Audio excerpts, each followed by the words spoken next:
Hi guys, Granty here. So today I've got for you the 1.17 update Last Team Standing DLC full contents. And before we get into the video, don't forget to drop a like on this video if you do want to enjoy it. Subscribe to my channel, link is in the description as well for more daily GTA 5 content. And with that said, let's get into the Last Team Standing DLC update content. So firstly we have the Lampadati Furore GT. And I'm not sure what this is based on. It looks like the Lexus LFA and it does cost $448,000.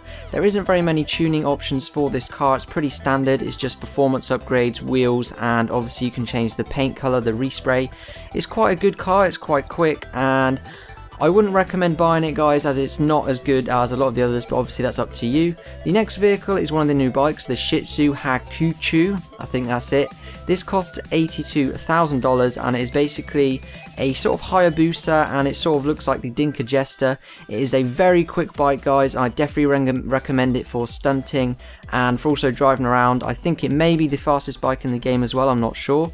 The third bike is the LCC Innovation and this costs $92,500.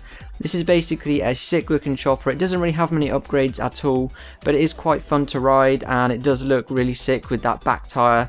Really, it's quite a big back tire, and yeah, if you can afford $100,000, guys, I definitely recommend getting it. I don't know if it'd be any good for stunting or anything though, but obviously just go and try that out and see what happens.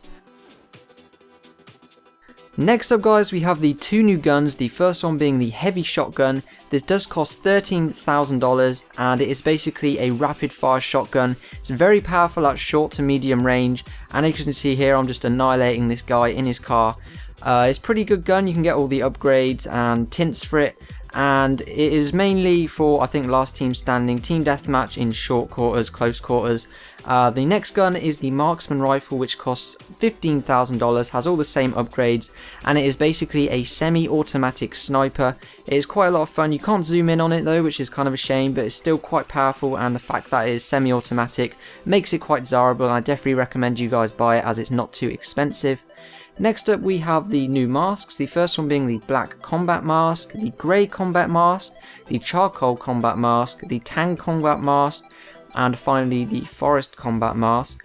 We also have the Black Skeletal, the Grey Skeletal, the Charcoal Skeletal, the Tan Skeletal, and the Green Skeletal, and some of these masks are actually bulletproof as well. We also have a load of new outfits. Firstly, Team Heavy, the Heavy Knight, the Heavy Urban, the Heavy Steel, the Heavy Tundra, and finally the Heavy Forest. These look pretty cool. They're sort of like army camo things. Next we have the Team Mast, the Mast Knight, Mast Urban, Mast Steel, Mast Tundra, and Mast Forest. I like the Mast Tundra. It just looks sick in that sort of snowy sort of camo. Finally we have the Outfits team, the Knight, the Urban, the Steel, the Tundra, and the Forest. And that is pretty much all of the new outfits and DLC contents. There is a few bits of clothing, but they weren't really very interesting, guys, so I didn't think you'd be interested in seeing them. You can obviously search YouTube if you want to see them, but that's pretty much it for this video, guys. Hope you did enjoy. Drop a like, subscribe. Thanks for watching. This is Granty. Peace out.